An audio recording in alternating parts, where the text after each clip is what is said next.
Bueno, estamos alegres. ¿Cómo fue esta semana? Bien. ¿Cómo arrancaron hoy? Ahí más o menos. ¿Cómo fue? Del 1 al 10 más o menos. ¿Cómo fue la semana? Los amantes del frío. ¿Hay aquí amantes del frío? Acá hay bastantes amantes del frío. ¿Y los que no les gusta el frío? Ah, está repartido. Bueno, está repartido. Bien. Bueno, quisiera que podamos pensar un poco. Este mes es sobre hogares que bendicen y vamos a estar hablando sobre la bendición sacerdotal.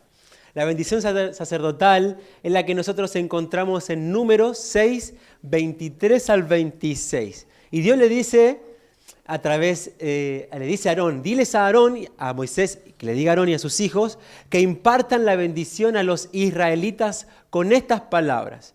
El Señor te bendiga y te guarde, el Señor te mire con agrado y te extienda su amor, el Señor te muestre su favor y te conceda la paz. Supongamos que después de esta reunión a ustedes los invitan a un cumpleaños en una quinta, al aire libre. Supongamos. Lo único que hay en esa quinta es un gazebo. El único lugar cerrado es un baño. ¿Saben lo que es un gazebo? Es un tipo de carpa que tiene soportes, no sé cómo explicarlo. Un toldo. Bien, un toldo. Bien. ¿Qué es lo que sucede? Por allá al rincón, en el patio, en la quinta, hay alguien que está haciendo fuego. Ustedes están ahí en el gazebo, en el toldo, muertos de frío. ¿Qué es lo que hacen ustedes? ¿A dónde van? ¿A dónde está? ¿A dónde está la comida? ¿A dónde está el fuego? Cuando uno piensa en la palabra hogar, creo que inmediatamente se nos viene a la mente que un hogar de ancianos, un hogar de una residencia, un hogar de niños, pero la palabra hogar viene desde hace mucho tiempo. En la antigüedad, el hogar la palabra hogar viene de focus, de fuego. Antiguamente en el latín se escribía fogar, en vez de H se decía fogar. Y es interesante que cada casa en la antigüedad tenía un hogar redondo. No sé si acá le llaman, José me iba a prestar uno a la mañana para traer, pero no pudimos. Esos redondos, ¿cómo se llaman? Brasero. Bueno, una especie de brasero. Cada casa tenía un brasero y era un lugar donde se reunían para calentarse y alimentarse. Entonces imagínense la escena. Entonces la madre o el padre ahí cocinando y los chicos viniendo ¿a qué? A compartir ese tiempo mientras se cocina la comida.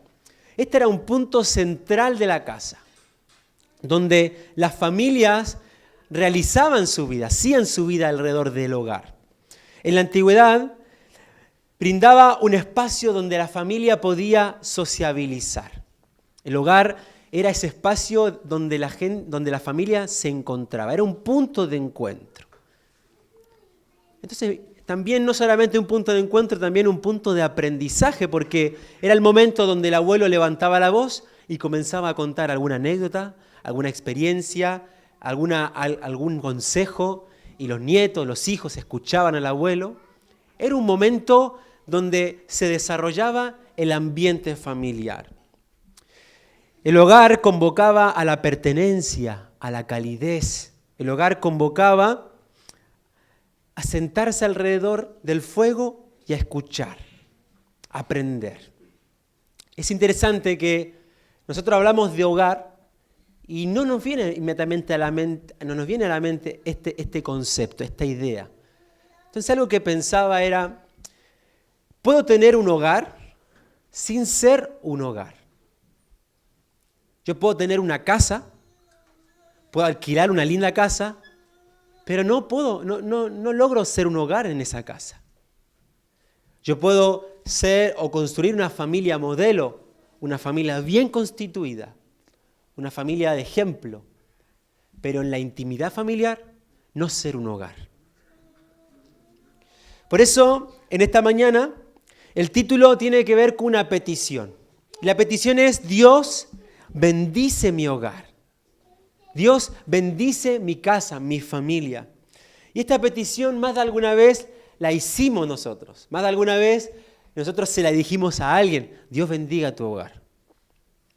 Pero creo que podemos reflexionar en que hablamos mucho de Dios te bendiga. Ricardo Montaner, en La Voz Argentina, a todo el mundo le dice: Dios te bendiga. Pero ¿qué es la bendición de Dios?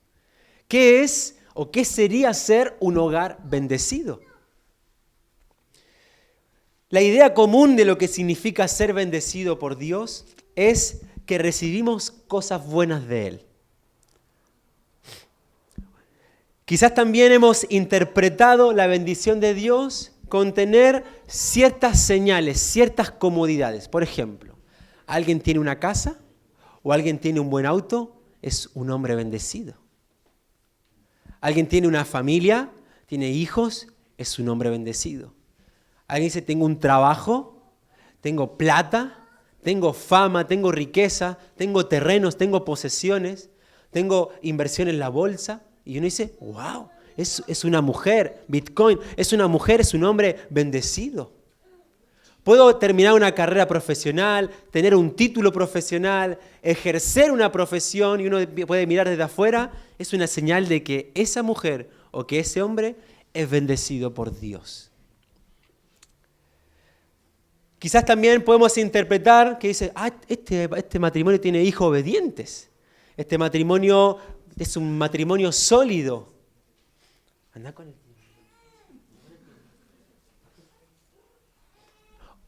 O podemos decir: yo gozo de buena salud, gozo de bienestar. Tenemos invasores en el Darima. Ahora sí. Todos lo estamos mirando. Podemos pensar que a tener habilidades, tener capacidades, tener dones, es decir, esta persona ha sido bendecida por Dios. Si consideramos las bendiciones de Dios principalmente por los bienes materiales, vamos a estar corriendo detrás de eso. ¿Por qué sucede? Si una persona no tiene trabajo, si una persona no encuentra trabajo, si una persona no le va bien, ¿qué puede llegar a pensar? No estoy siendo bendecida por Dios. No estoy siendo bendecido por Dios. Entonces, para ustedes, ¿qué es la bendición de Dios? ¿Qué es estar bendecido por Dios? Bendición es cualquier cosa que Dios dé y que nos hace plenamente satisfechos en Él. Vuelvo a repetir. Bendición es cualquier cosa que Dios nos pueda dar y que nos hace completamente satisfechos en Él.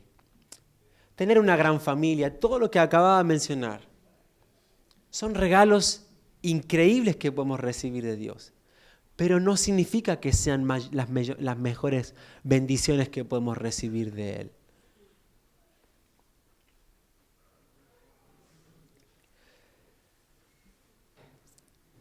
La mayor bendición de Dios siempre descansa en Dios. Las mayores bendiciones de Dios siempre nos van a llevar a Dios. Siempre van a recaer en Dios. Por eso, ¿por qué necesitamos pedirle a Dios que bendiga nuestro hogar? Que Dios pueda bendecir nuestra casa, nuestra familia. Simplemente porque necesitamos que su bendición esté en nuestra casa y vuelva a encender ese hogar que yo le había dicho al principio. Dios necesita bendecir o encender la llama para que las familias se vuelvan a encontrar. Las familias o lo que nosotros estamos construyendo como familia sean espacios donde podamos sociabilizar. No sé si a ustedes les pasa. Miren en perspectiva a su familia en esta semana. Salgan de su casa, de su lugar físico de familia. ¿Cómo es su familia? Cada uno está con el celular, está uno mirando la tele, está uno con la PlayStation, está uno con la tablet. Miren en perspectiva, ¿hay un punto de encuentro? ¿Hay un lugar donde se está construyendo la sociabilización? En mi hogar se está brindando la confianza necesaria donde se puedan hablar los temas difíciles. Mi hogar es una familia donde se puede hablar abiertamente de cualquier tema.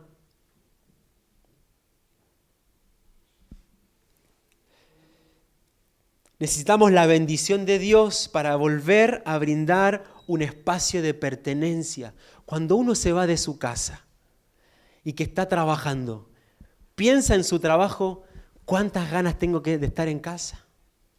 ¿Cuántas ganas tengo de abrazar a mi hijo, de estar con mi esposa? O cuando estoy en el trabajo, dice que no pasen la hora porque no quiero volver a casa. No quiero estar en casa, no quiero ver la cara de mi esposa. No quiero escuchar llorar más a mi hijo, a mi hija. ¿Estoy logrando ese hogar? Esa pertenencia que generaba ese fuego en esas casas. Dios necesita bendecir a nuestras familias para que sea un espacio cálido, que se pueda lograr un punto de encuentro, donde se puede practicar una escucha constante, donde yo puedo escuchar al otro, puedo aprender del otro, donde yo me pueda sentar a la mesa y escuchar a Leví, y escuchamos a Leví en la mesa. Él habla de las cucarachas, él habla del helado, pero lo escuchamos para que él también sepa escuchar. Es importante que nuestras familias puedan ser ese espacio donde se hagan esas preguntas difíciles. Necesitamos que la bendición de Dios pueda estar en nuestra familia para que como familia podamos cultivar una relación personal con Dios. Que la relación personal con Dios sea personal, pero también sea familiar. ¿A cuánto les cuesta orar con la esposa? ¿A cuánto les cuesta leer la Biblia con la esposa? ¿A cuánto les cuesta orar con sus hijos en un tiempo, destinar un tiempo para orar con sus hijos?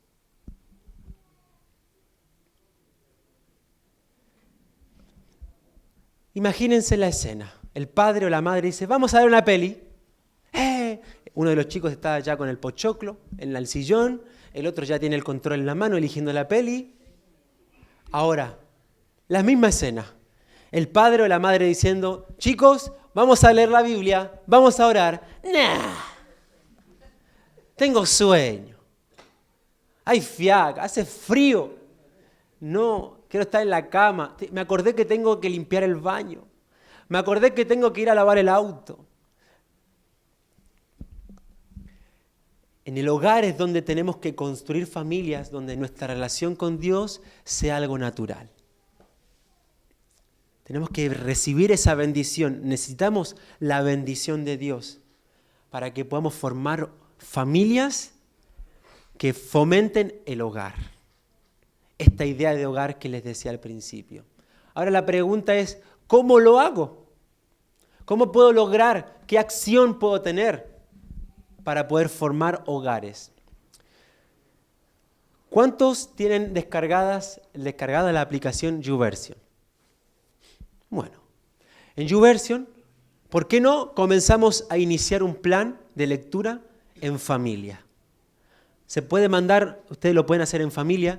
Hoy nosotros hacemos con mi esposa, estamos leyendo este año los salmos y leemos un salmo diario.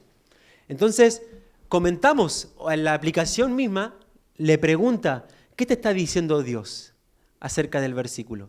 Y leemos los comentarios que hace ella. De esa manera podemos leer nuestros comentarios o le decimos, ¿leíste el plan de lectura hoy? Es una manera de rendir cuentas, pero es algo natural. Otra acción práctica es poner música ambiental. ¿A cuánto les gusta escuchar música? Bueno, creo que a la mayoría. Pero qué grato es tener en casa música de fondo. No música zen ni nada, pero quizás música worship. Si quieren les puedo mandar un link en el grupo de WhatsApp y pueden escuchar. Hay música que se llama Soaking Worship. La ponemos en la tele mientras estoy cocinando. Es otro ambiente. Se genera otro ambiente en el hogar. Otro punto práctico, los que tienen hijos, hijas que van al colegio, ¿han hablado sobre el ESI con sus hijos? ¿O sus hijos le han preguntado sobre el ESI? ¿Saben lo que es el ESI? Es la educación sexual integral que hoy en día los colegios están enseñando. ¿Han escuchado lo que dicen sus hijos? ¿Lo que piensan sus hijos sobre eso? ¿Han hablado con sus hijos sobre lo que es el abuso sexual, la violencia de género? ¿Han hablado de sus hijos de lo que es la pornografía, la masturbación? La familia tiene que ser ese espacio para responder esas preguntas, no el colegio. Los chicos, las chicas, tienen que sentir confianza de preguntarle a sus papás acerca de esos temas. Pero nosotros tenemos que comenzar a formar hogares. Familias que son un hogar, que son ese espacio de confianza, son ese punto de encuentro donde yo puedo decir abiertamente lo que me está pasando. En el hogar es donde se habla también de política, ¿o no? No, aquí no se habla de política. En el hogar tenemos que crear un ambiente donde se puedan discutir esos temas. No que los chicos después sean militantes y ya vayan y se aparten del Señor en la universidad porque les atrapa la militancia. Pero qué importante que podamos generar en nuestras familias esos espacios. Que nuestros hijos, nuestras hijas, entre hermanos, podamos tener esa confianza para hablar esos temas.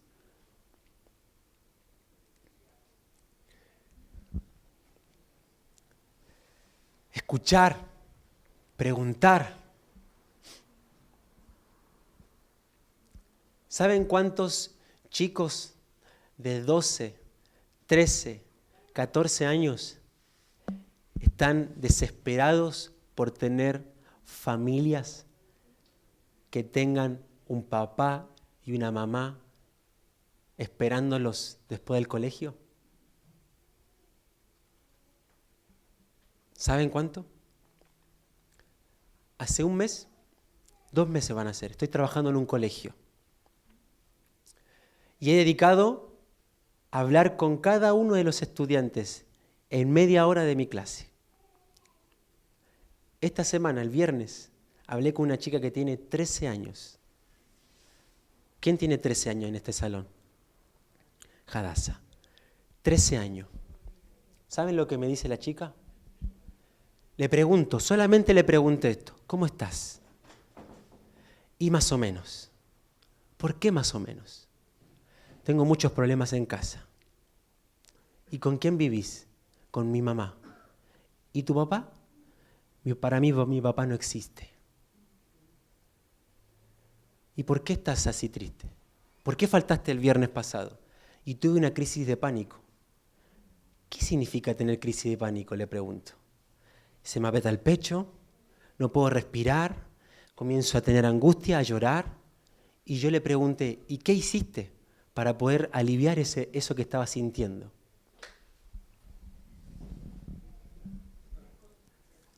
Me mostró el brazo lleno de cortes desde el codo hasta la muñeca. Esa fue su manera de resolver su ataque de pánico. 13 años. Y yo le pregunté, ¿y por qué estás viviendo? ¿Qué sentís hoy aquí? Yo tengo un deber. Mi mejor amigo se ahorcó en su baño por tener problemas con su mamá alcohólica. Estamos hablando de 2 chicos de 13 años con problemas en su casa, que no tienen un papá ni una mamá que les dé un hogar, un espacio de confianza, donde no cuentan sus problemas, donde no cuentan sus cosas. Nosotros estamos siendo privilegiados hoy aquí, que podemos hablar, tener un lema hablando de familia y que tenemos la oportunidad, siendo solteros, siendo solteras, de mirar al futuro y decir, yo no quiero que mis hijos lleguen a los 13 años y pasen por estas cosas.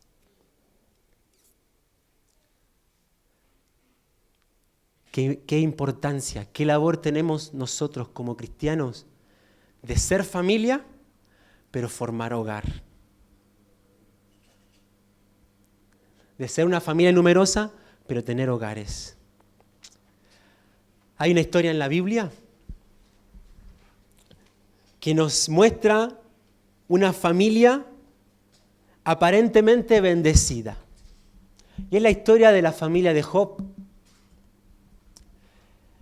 Dice el relato o la narrativa que Job era un hombre famoso, un hombre próspero. Job podía hacer asado cuando quería, porque él tenía una cantidad de ganado, una cantidad de ovejas, de corderos, él tenía servidumbre a disposición, él podía hacer lo que quería, tenía casas, propiedades, tenía hijos, tenía hijas. Aparentemente era un hombre que Dios lo había bendecido. Capítulo 1, verso 9, dice: Satanás, luego de andar rondeando en la tierra, le replicó a Dios: ¿y acaso Job te honra sin recibir nada a cambio? ¿Acaso no están bajo tu protección él y su familia y todas sus posesiones? ¿De tal modo has bendecido la obra de sus manos, que sus rebaños y ganados llenan toda la tierra? Pero extiende la mano y quítale todo lo que posee, a ver si no te maldice en tu propia cara. Muy bien, le contestó el Señor, todas sus posesiones están en tus manos, con la condición de que a él no le pongas la mano encima. Claramente para Satanás, la bendición de Dios o de que Dios estaba bendiciendo a Job y a su familia radicaba ¿dónde? En lo que él había logrado, en las posesiones, en los regalos de Dios. Pero fíjense lo que sucede. Job perdió todo, pero cuando decimos todo, es todo, se queda con lo opuesto. Y ni siquiera con lo opuesto, porque dice que al llegar a este punto, Job se levantó y se rasgó las vestiduras, se rasuró la cabeza y luego se dejó caer al suelo en actitud de adoración y entonces dijo: desnudo salí del vientre de mi madre y desnudo he de partir. El Señor ha dado, el Señor ha quitado. Bendito sea el nombre del Señor.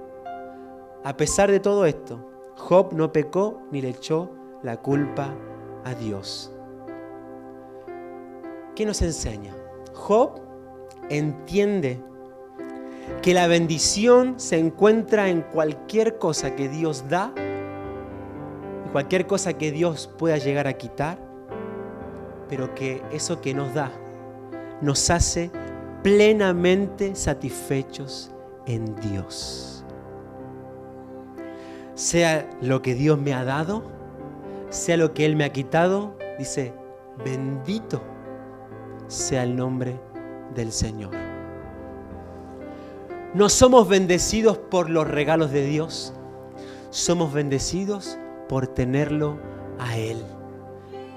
Somos bendecidos por tener la posibilidad de que nuestra familia, escúcheme bien, nuestra familia está teniendo el privilegio de que la estamos construyendo en Él.